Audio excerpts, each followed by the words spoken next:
Ainda que às vezes a gente não dê nada por nós mesmas, mas o Senhor, quando Ele nos chama, Ele se responsabiliza, né? Então Ele tem apostado, né, na minha vida, esse ministério, na palavra, apesar de eu sempre falo isso, que eu fujo demais. Qualquer dia desses o Senhor me ajeita. Mas eu quero dizer que é sempre um prazer estar louvando, agradecendo o Senhor e ministrando principalmente a sua poderosa palavra. Como o irmão nos apresentou, né, nós estamos ali na congregação Arca da Aliança, que fica ali na Praça da Grande de Portugal, na Rua Emília de Menezes, número 2215. Estamos lá há 7 anos pela misericórdia do Senhor. Eu e meu esposo somos dirigentes daquela obra, né, e veio comigo a minha sogra, a obreira Márcia, e a minha cunhada, a obreira Maria. Eu sou grata a Deus. Eu convidei mais meninas, mas infelizmente, né, ou felizmente, a gente não sabe, né, o Senhor é que sabe, não puderam vir e vieram elas duas comigo, e eu sou muito grata ao Senhor pela vida delas. Aleluia. Igreja, falar de oração é sempre algo muito, muito importante e também muito difícil. Por quê? Porque a oração é o ministério mais emergente, urgente e necessário de uma congregação, da igreja do Senhor como de um todo.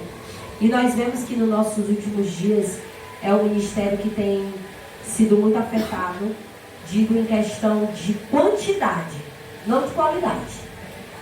Porque se for a gente uma sozinha orando, o Senhor, Ele é capaz sim de ouvir a oração. Mas se for muitos orando, o Senhor também se faz presente da mesma forma.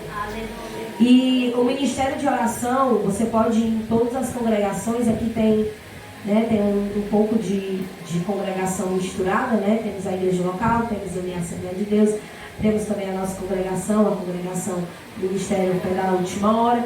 Enfim, se você for andar nas redondezas aqui e você perguntar quantas pessoas dá no círculo de oração, numa consagração, são poucas. 3, 4 pessoas. É um ministério que tem sido muito desprezado, vamos se dizer assim.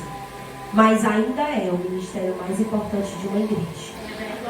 Porque a oração, ela é como se fosse as pernas da igreja. Para a igreja andar, tem que ter oração. Né? Certa feita, John Wesley, que era um homem, né, que orava muito, não fica de pé. Eu estava conversando com meu esposo, eu disse, meu filho, que negócio estreito ser chamado para pregar sobre oração. Porque eu confesso para as irmãs, quando a irmã disse é sobre oração, eu disse, Senhor, o Senhor, não sei o que o Senhor quer comigo, é me bater na minha cara, ou é dizer se eu te amo tanto que eu estou te chamando para te despertar. Entendeu? Por quê? Porque eu não tenho tido um ministério assíduo em oração. E quando a irmã me chamou, eu disse, Senhor, é porque o Senhor me ama. E o Senhor tem despertado, porque quando eu oro, eu digo, Senhor, me desperta em oração. Porque, irmãs, é muito triste quando nós somos levados a orar em uma necessidade brusca. E uma enfermidade, e uma porta fechada, quando tudo está dando errado. Entendeu? É muito triste quando nós temos disposição e saúde e nós não fazemos aquilo que é para a gente fazer, que é orar. Né? E eu glorifiquei ao meu Deus, porque verdadeiramente Ele tem me despertado. E eu estava conversando com meu esposo, eu disse, querendo dizer para ele que a oração era tudo mais importante do que a palavra. Aí ele foi e me ensinou sobre John Wesley, né? E eu disse, é verdade, né, meu filho? Ele disse assim, os dois, não tem como andar separado. É os dois. É a oração e a palavra. E ele me explicando ali também com a sua sabedoria. E eu entendi, eu coloquei isso no meu coração. E eu acredito, creio, que o Senhor, Ele tem algo extraordinário para fazer nas nossas vidas nessa tarde. E nós iremos sair daqui com o desejo incessantemente de orar ao Senhor. Amém? Daquela prisão. E a igreja ficou muito feliz E Pedro diz, olha, vocês vão e anunciam isso a Tiago. Aqui já era outro Tiago, não era, porque o Tiago que havia sido morto era apóstolo, aqui já era outro Tiago. Para que avisa para ele, para que ele possa dar continuidade, para que ele possa expandir. E Pedro, ele foi para outro lugar. O texto fala aqui que ele foi para outro lugar. Por quê? Porque ele entendeu que o ministério do Senhor tinha que ser expandido. E agora Pedro estava saindo de cena para dar lugar a Paulo, o apóstolo Paulo, porque depois dali nós vamos ver a morte de Herodes, depois você pode continuar lendo em casa. Vamos ver que Paulo, ele estava também em Jerusalém, porque nesses feitos Paulo estava em Jerusalém, juntamente com Barnabé, e Paulo deu ali a continuidade do evangelho ali naquele lugar, enquanto Pedro, ele foi para outro lugar para expandir a palavra do Senhor. Então, igreja, essa é a palavra que o Senhor colocou ao meu coração. Não deixe de orar. Não desista de orar. A igreja fazia contínua oração. E essa contínua oração quer dizer fervente oração. Quer dizer uma oração fervorosa. Quer dizer uma oração constante.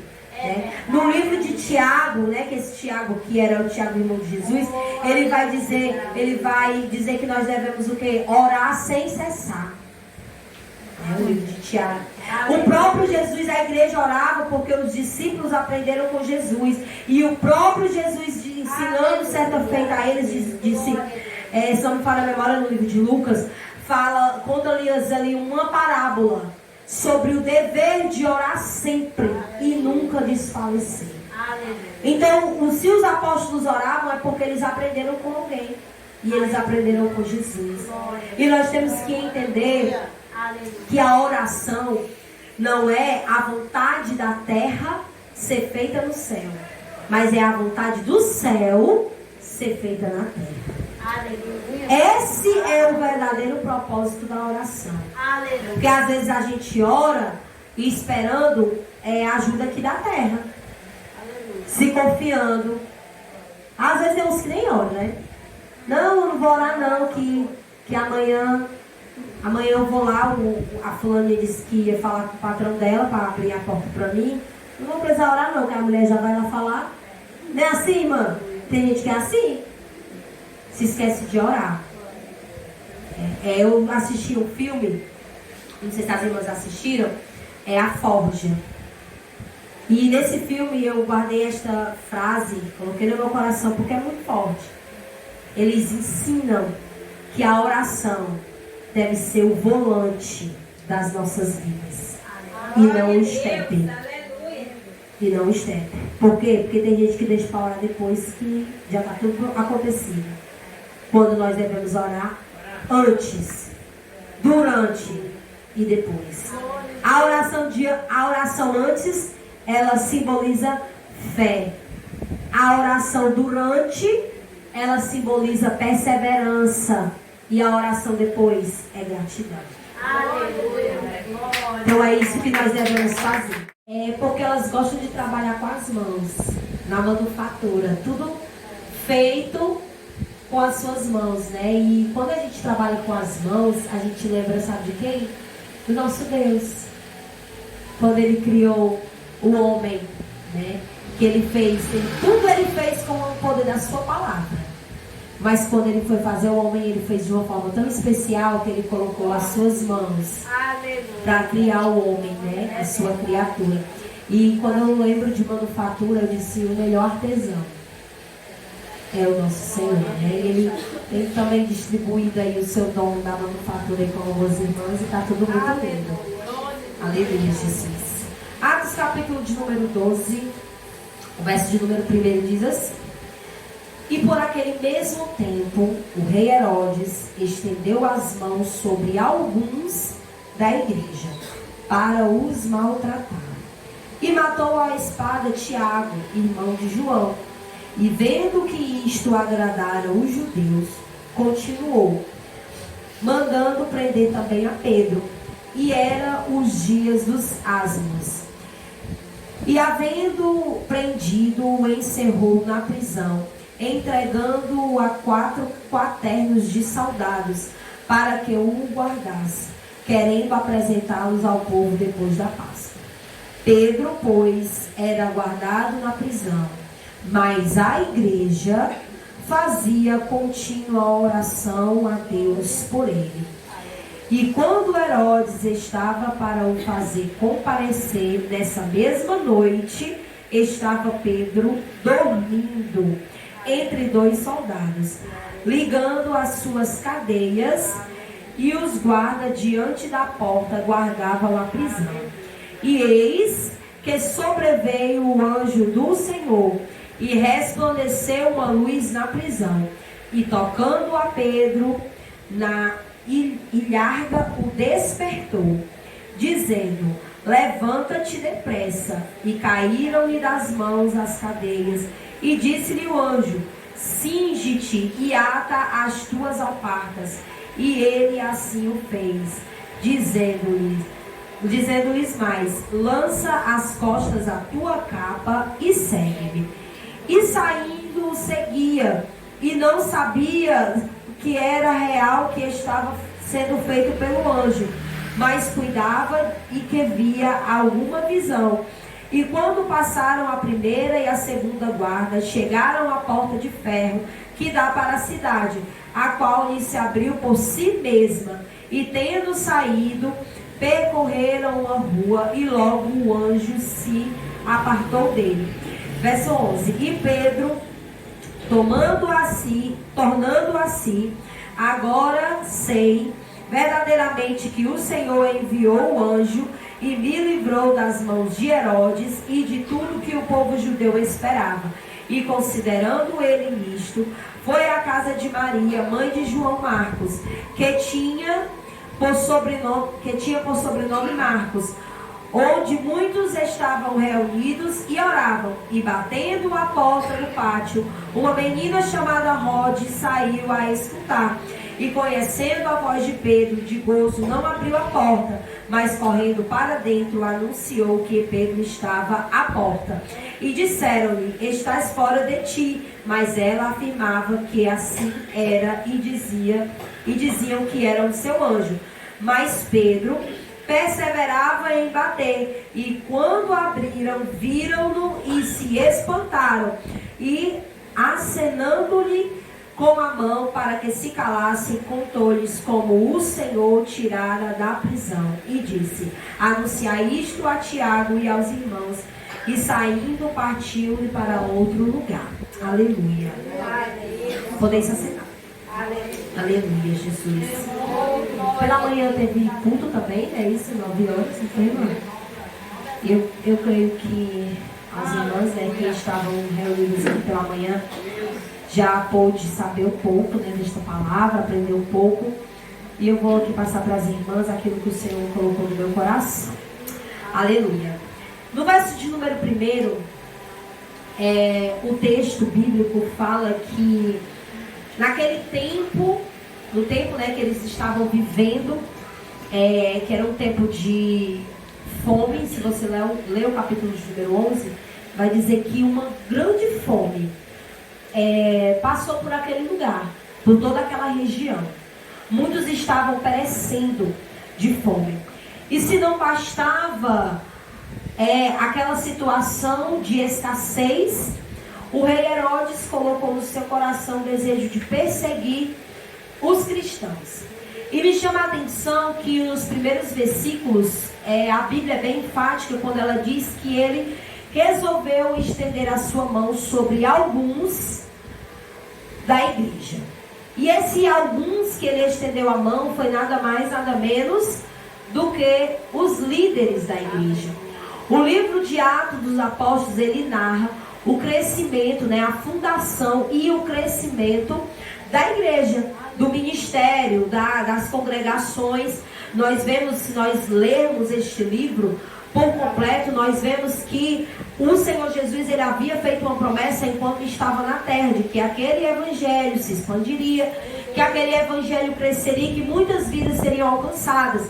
E nós vemos que o que os discípulos, eles aprenderam, no decorrer daqueles 3 anos e 6 meses que eles passaram com Jesus, eles estavam pondo em prática. E Lucas, né, o doutor Lucas, que foi o escritor deste livro, ele escreveu ali a continuação do trabalho dos discípulos até a fundação da igreja.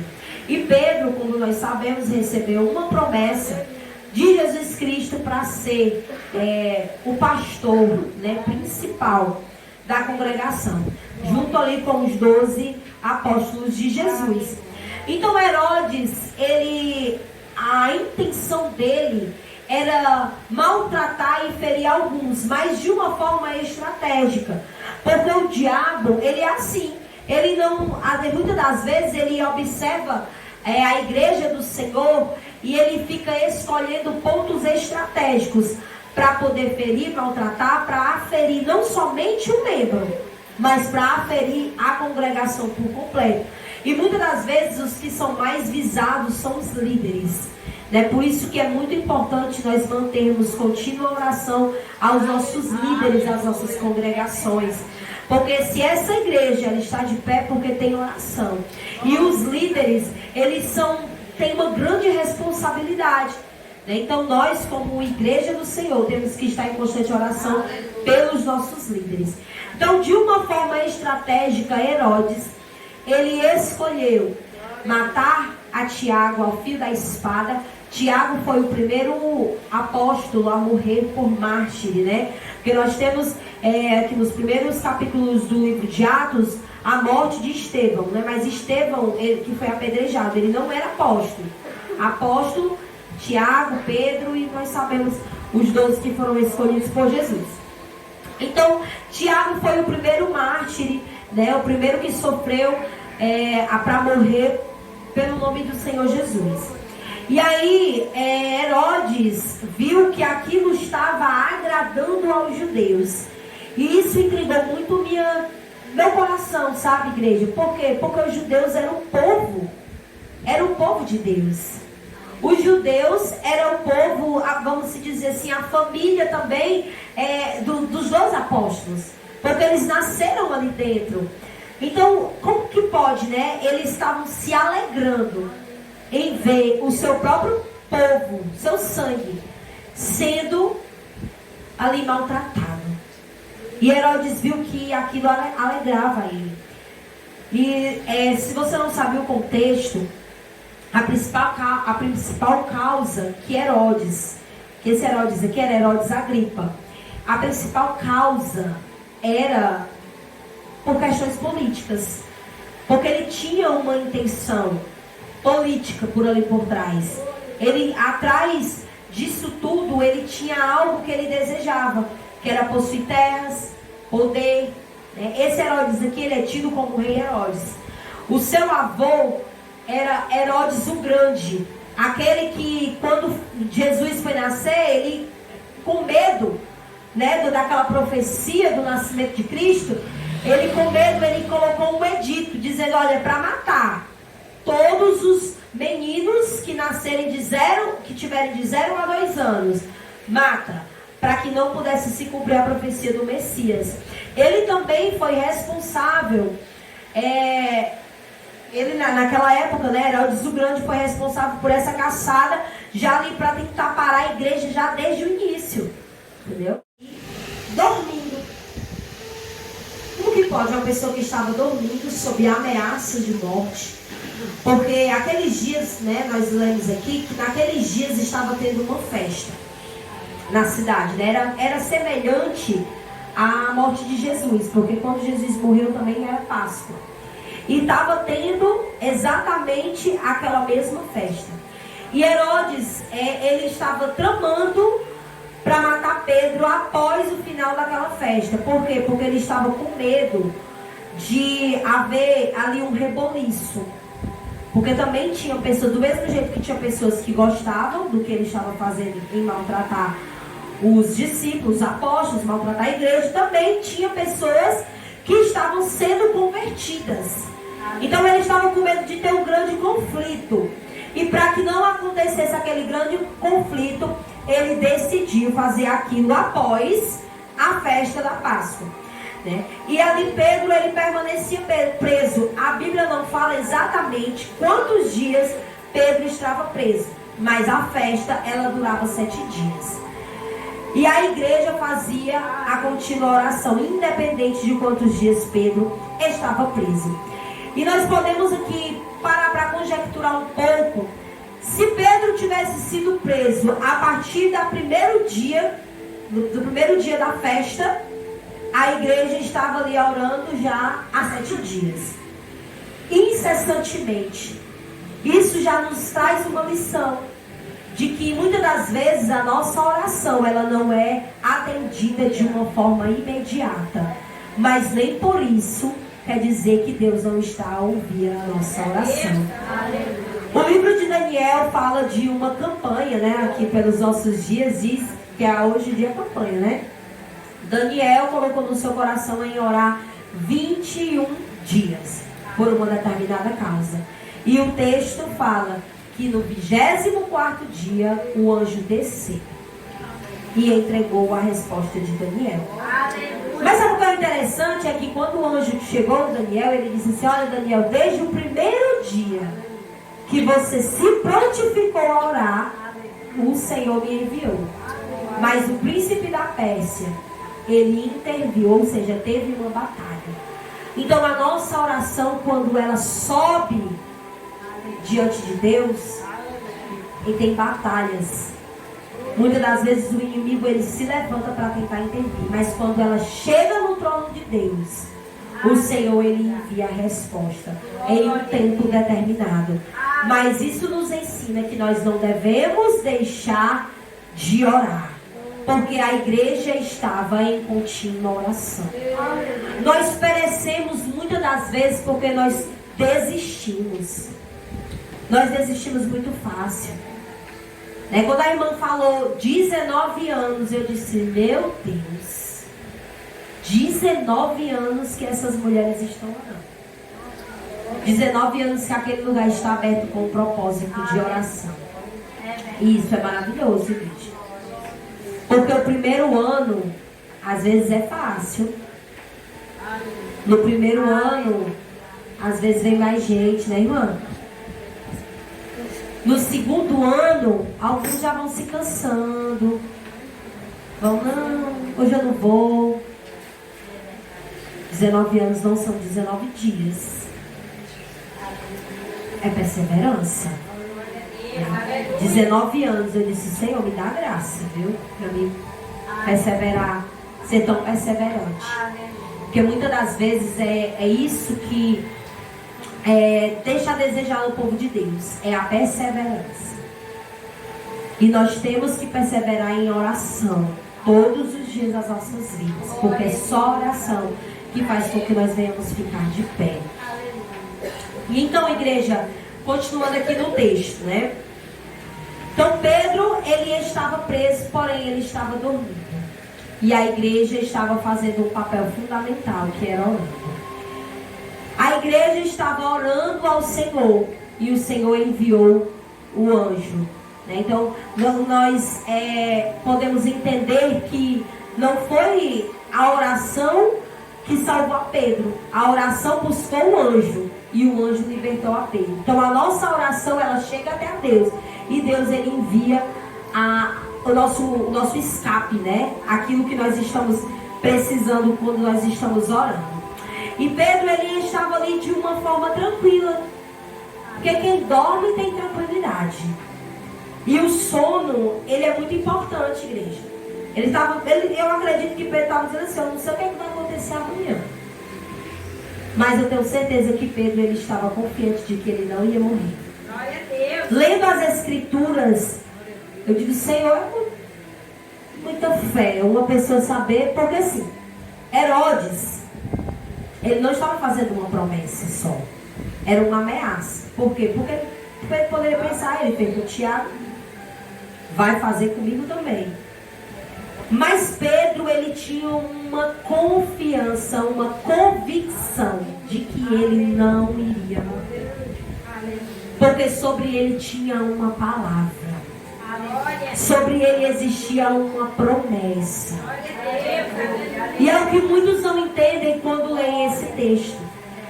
O sono, ele é de suma importância para as nossas vidas, de suma. E nós, do século 21, estamos sofrendo muito com isso.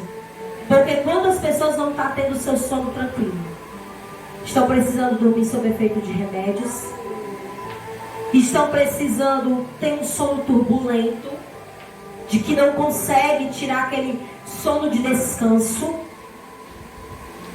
Por quê? Porque estão ansiosas, preocupadas, atribuladas. Não tem o descanso verdadeiramente, a sua alma não está regozijada verdadeiramente no Senhor. Por quê? Porque se esqueceram das promessas. Se esqueceram das promessas de Deus. E quando nós tiramos o foco das nossas promessas, nós ficamos perturbadas. Ficamos atribulados, perdemos o sono. Mas Pedro, ele sabia que sobre ele tinha uma promessa. No capítulo 21 do livro de João, depois da morte e ressurreição de Jesus, o Senhor Jesus, ele vai visitar os seus discípulos. E lá no capítulo de número 21 do livro de João, o Senhor, ele teve um encontro, né, com Pedro e com alguns discípulos que estavam ali. Aleluia. Vou abrir aqui para ler para vocês. Glória a Deus, aleluia, louvado. Capítulo de número 21, versículo de... Aleluia. Foi o momento ali que Jesus, ele restaurou a Pedro. Eu vou ler aqui para vocês aqui, o versículo de número 15, que diz assim, ó. E depois de terem jantado, disse Jesus a Simão Pedro: Simão, filho de Jonas, amas a mim? E ele respondeu: Sim, Senhor, tu sabes que eu te amo. E disse-lhe Jesus: Apacenta meus cordeiros. Tornou-lhes a dizer a segunda vez: Simão, filho de Jonas, amas a mim? E disse-lhe: Sim, Senhor, tu sabes que eu te amo. E disse-lhe: Apacenta-lhes minhas ovelhas. E disse-lhe a terceira vez: Simão, filho de Jonas, amas a mim? E Simão entristeceu-se por lhe ter dito pela terceira vez: Amas a mim? E disse-lhes: Senhor, tu sabes de tudo, tu sabes que eu te amo. E Jesus lhe disse: Apacenta as minhas ovelhas. E Jesus continuou, né? Não tem a Bíblia, eu estou dizendo. Jesus continuou dizendo: na verdade, eu te digo que quando eras mais moços, te cingias a ti mesmo e andava por onde querias. Mas quando já fores velho, estenderás as tuas mãos e outro te cingirás e te levará para onde tu não queiras. E disse isto, significando com que havia de morrer e de glorificar a Deus. E dito isto, disse-lhe: segue-me. Então Jesus, ele havia feito uma promessa a Pedro. E é por isso que eu te digo, ele tinha a convicção de que ele não iria morrer. Porque sobre ele havia uma promessa. Aleluia, eu vou dizer isso até você entender. Sobre ele havia uma promessa. E quando o crente tem promessa, o inimigo, ele pode prender, o inimigo pode maltratar, o inimigo pode enviar o que for, mas ele não morre, porque ele tem uma promessa. Sobre ele havia uma palavra que o próprio Jesus havia dito para ele. E para você entender o que Jesus estava querendo dizer aqui no capítulo de número 21 do livro de João, Jesus estava dizendo: olha, Pedro, enquanto você andar por si só, vestir por si só, caminhar sem precisar que ninguém te guie, tu ainda vai estar vivo, tu ainda vai estar de pé. Estavam se tratando o quê? Da juventude de Pedro, da sanidade de Pedro. Mas quando tu não conseguir mais fazer essas coisas, tu precisar de ajuda, ou seja, quando você for velho, aí você vai entender que é chegada a tua hora. Então, ou seja, eu acredito que Pedro entrou dentro da prisão, Herodes dizendo: depois da Páscoa eu vou te matar. Aí ele olhou para si: rapaz, eu ainda me visto, ainda me calço, acho que eu vou dormir, porque não chegou a hora ainda não. E você sabe o que a igreja é? Confiança. É saber que quando Jesus ele fala algo ao nosso respeito, o inferno pode dizer o que ele quiser. A palavra de Deus ela é soberana sobre as nossas vidas. É ter convicção do Deus na qual ele servia. E ele disse: eu vou dormir. Amanhã pertence ao meu Deus. Eu vou dormir. Aleluia. Então ele tinha essa confiança. E muitos poderiam dizer para ele: mas Pedro, conjecturando, né? Tiago morreu. Herodes nem prometeu e fez. Então ele já está prometendo, já está te preparando. Ele está lambendo os beiços. Vamos dizer assim. Bramando como um leão para te tragar. E ele disse: eu vou dormir porque eu vou confiar na palavra do Senhor, no que o Senhor falou sobre a minha vida. E é isso que nós temos que ter, igreja: confiança no nosso Deus. Porque confiar no Senhor, naquele tempo da Bíblia, era mais difícil, viu? Sabe por quê? Porque, eu digo depois da morte de Jesus, porque perdão, a palavra que eu quero dizer, confiar hoje é mais fácil. Por quê? Porque nós já temos a revelação. Nós já temos a revelação, nós já temos testemunhos. Nós sabemos o que nosso Deus é capaz de fazer. Porque nós temos aqui provas vivas do que nosso Deus faz. E naquele tempo poderiam surgir dúvidas no coração de alguns. Pedro não, porque Pedro ele já vivia, já sabia, já tinha caminhado com Jesus, já sabia dos milagres, já estava perto. Mas eu digo de uma forma, olhando por uma ótica humana. Aquele homem, eu acredito que até os soldados olharam para ele e disseram: esse homem é doido. Herodes disse que vai matar, ele está preso. E ele não está dormindo. Não entende. O diabo ele não entende. Eu costumo dizer que Pedro estava confundindo o inimigo. Porque quando nós cristãos, estamos passando por batalha, por luta, por tribulação, eu disse para minha sogra: confunde o inimigo. Coloca a tua melhor roupa, arruma teu cabelo, te apresenta, sabe, bem alinhado.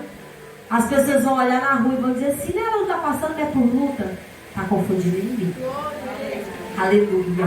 E porque Deus gosta de crente ousado.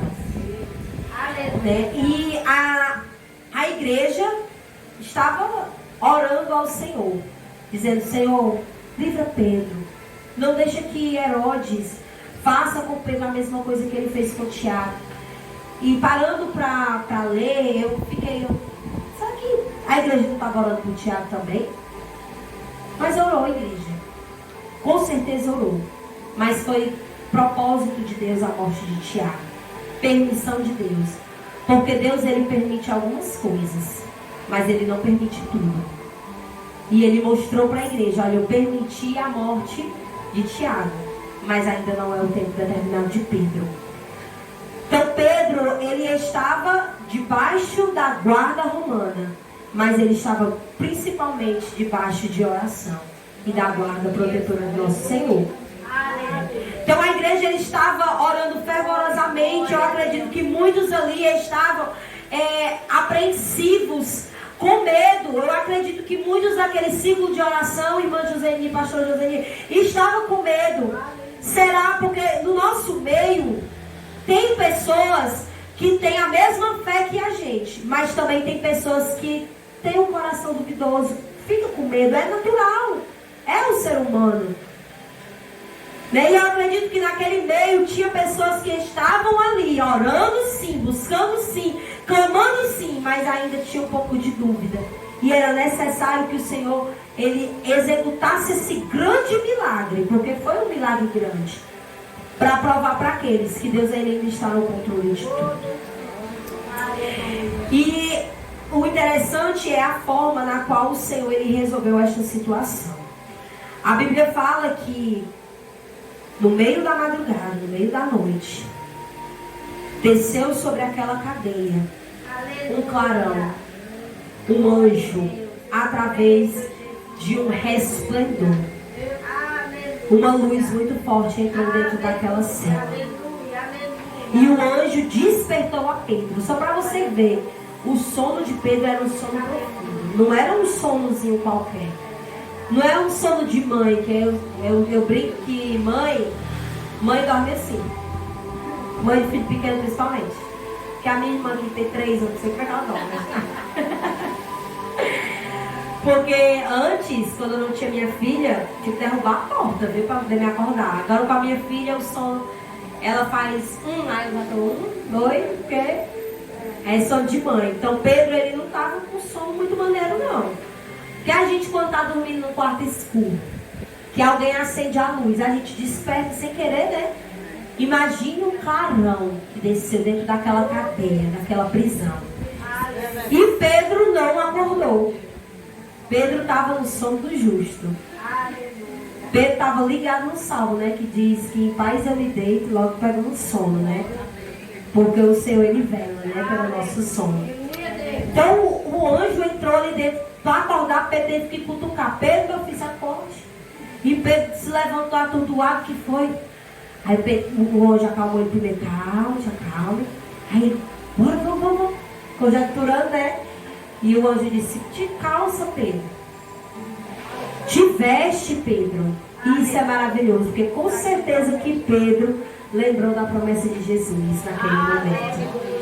Ele disse, olha, viu? Eu sabia que não era o tempo. Ainda estou me vestindo, me calçando. E o anjo disse, agora bota a tua capa que tá frio lá fora. Vamos sair bonitinho, arrumadinho. Vamos sair de qualquer jeito, não. Como eu falei aqui, vamos confundir o inimigo. Porque o inimigo, ele está tramando para enlouquecer a gente. Hoje, olha, o principal foco do inimigo é aprisionar o crente dentro de casa, no escuro, com depressão. Aqui naquele tempo aqui, Herodes, ele queria ver o sangue mesmo. Mas para o inimigo hoje, no século XXI, ele aprisionar um crente dentro de casa com uma depressão, ansiedade, dependente de remédio, ele já está feliz. Entendeu? Então isso é muito importante. Sempre nas minhas ministrações, não ministro muitas vezes, né? Não tenho um ministério ativo, mas eu gosto de falar isso. Sabe por quê? Porque depressão e ansiedade não é falta de Deus. Não é. Não é falta de confiança no nosso Deus. Não é falta de Jesus na nossa vida. A minha mãe estava conversando comigo e ela disse, Rayane, a mãe de uma vizinha lá do condomínio que a minha irmã mora, ela era mulher de oração, orava 24 horas, era uma pregadora da palavra e hoje está definhando dentro de um quarto, sob remédio, controlado, com uma depressão. E ela disse, o que aconteceu? Será que Deus não olha para ela? Eu disse, mãe, não é isso. Esse mal do século XXI, infelizmente, qualquer um de nós, igreja, estamos sujeitos a padecer disso. Mas esses dias eu estava assistindo um vídeo, e esse vídeo ele falou muito ao meu coração, porque a moça que estava ministrando no vídeo, ela disse assim, o mal da gente é a conquista. Porque o ser humano é do ser humano. Nós queremos todos os dias conquistar. Se você mora de aluguel, você quer conquistar sua casa própria.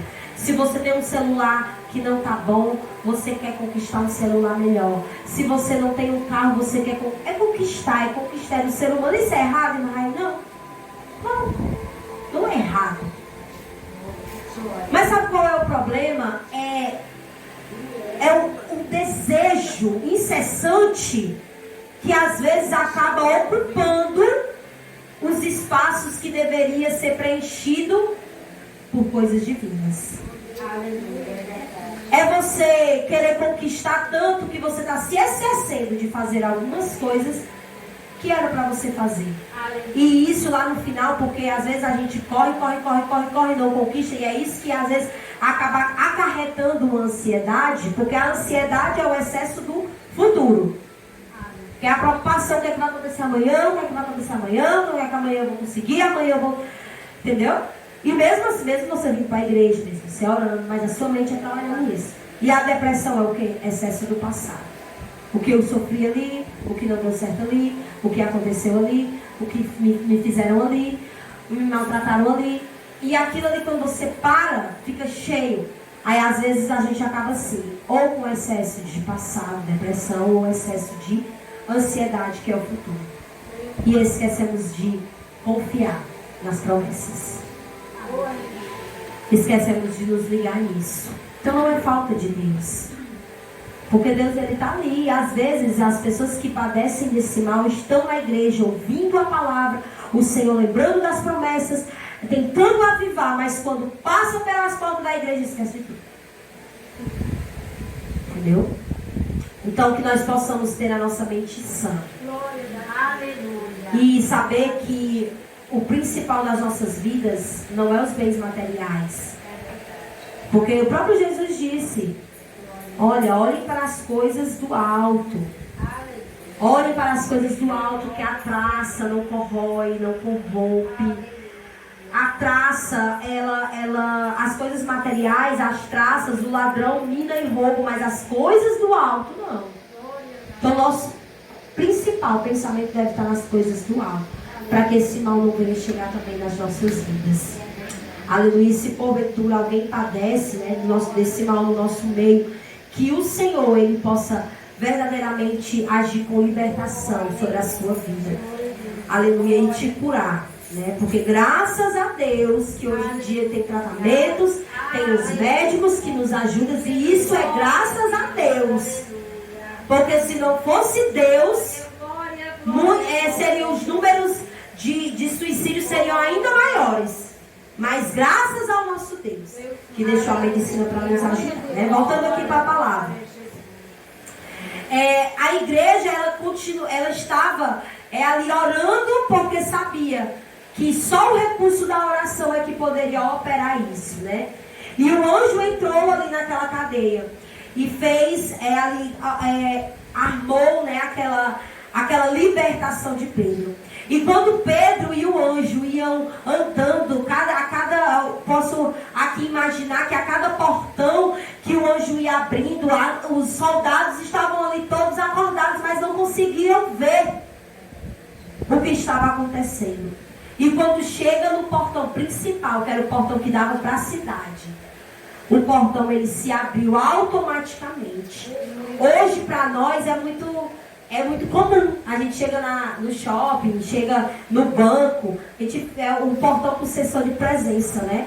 As portas, né? A gente chega, mas naquele tempo não tinha essa tecnologia. E Pedro, ele estava abismado, porque ele já tinha vivido sobrenaturais com Deus, mas tipo um portão de ferro. Com certeza não era um portão pequeno. Com certeza era um portão grande que provavelmente para abrir precisava até de mais de 2 homens. E o portão abriu sozinho com o sensor de presença. E qual a presença? A presença do grandão da Galileia, né? A presença do Senhor. Porque aquele anjo estava representando o nosso Deus. Aquele anjo estava dizendo para Pedro: Pedro, estas cadeias não podem barrar o ministério que eu tenho na tua vida, Pedro. Pedro, aquilo que tu tens ainda para fazer, essas cadeias, elas são incapazes de barrar. Porque quando o nosso Deus, ele se levanta para agir em nosso favor, nada nem ninguém pode impedir. E aqueles portões estavam simbolizando na minha e na tua vida os empecilhos. Mas o Senhor, ele te diz nessa tarde: eu estou abrindo as portas, estou tirando os empecilhos. Aquilo que estava aprisionando a tua casa, o teu filho, o teu marido, aquilo que estava aprisionando os teus bens, aquilo que estava aprisionando os teus sonhos, o Senhor nessa tarde está enviando anjos para que possam abrir e desfazer toda a obra do adversário contra a minha e a tua vida. Aleluia. Quando o nosso Deus, ele resolve se manifestar, não tem inferno que possa impedir. Não tem. E Deus estava ali, o Senhor estava ali operando aquelas maravilhas na vida de Pedro. Estava só lembrando a ele: eu não te disse que as portas do inferno não prevalecem?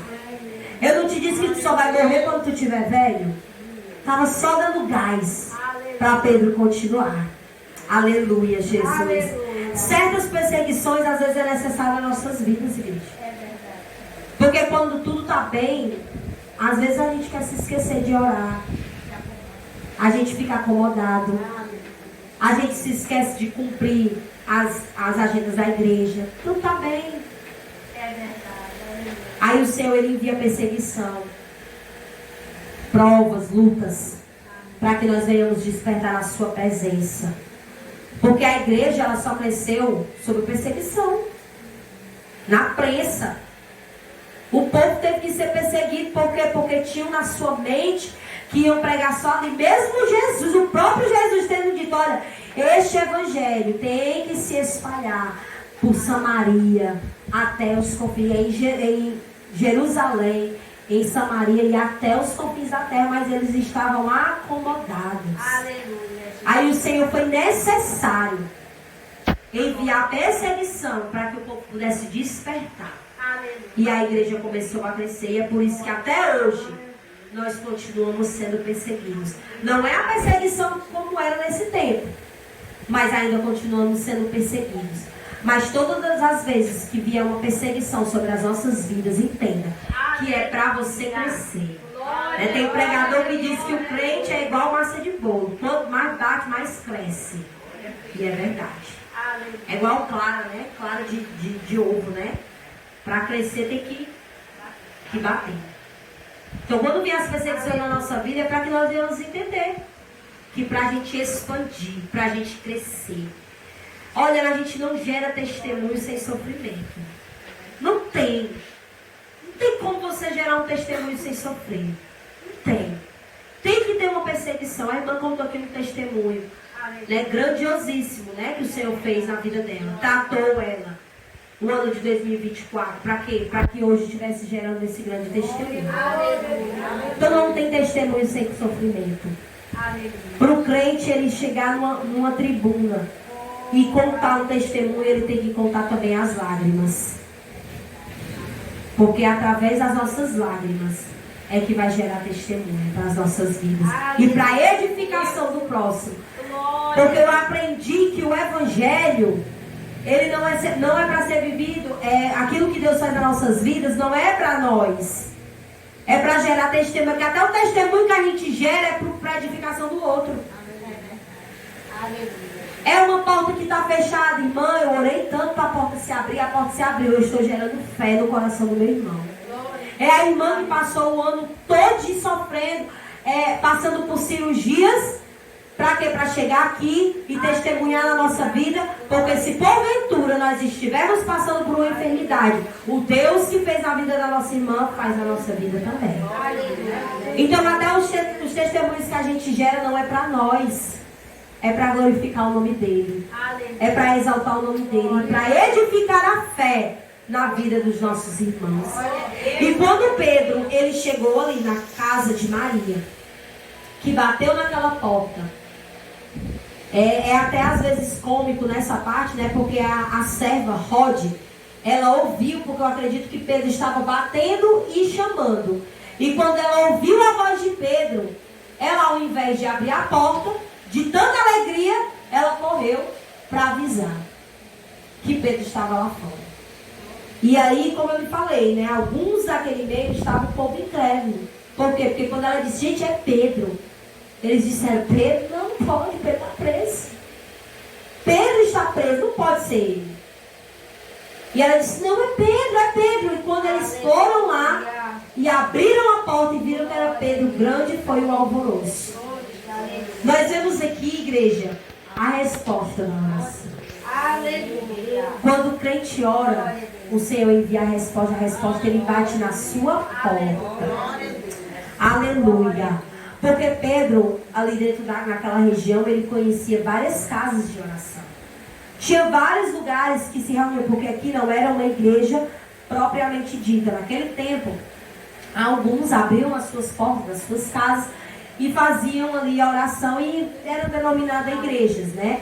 Mas não era um templo, para você entender. Então era uma casa na qual abriu as portas para fazer oração e ministrar a palavra de Deus. E Pedro, ele tinha vários pontos, eram várias casas que tinham esse hábito. E Pedro foi na direção certa, simbolizando de que quando o crente ora, a bênção, ela não vai para o lugar errado. ela tem uma direção certa. A bênção do crente, ela vai na direção certa. A irmã está orando pela libertação do seu esposo, e o Senhor vai lá na porta dela. Não vai em outro canto. Porque a irmã estava orando, buscando. Quando nós verdadeiramente se prontificamos em oração, as bênçãos do Senhor vai na nossa direção. Ela tem endereço certo. E é a minha casa, é a tua casa. É a minha vida, é a tua vida. Porque o nosso Deus, ele não erra de endereço. E todos ficaram maravilhados. E Pedro contou.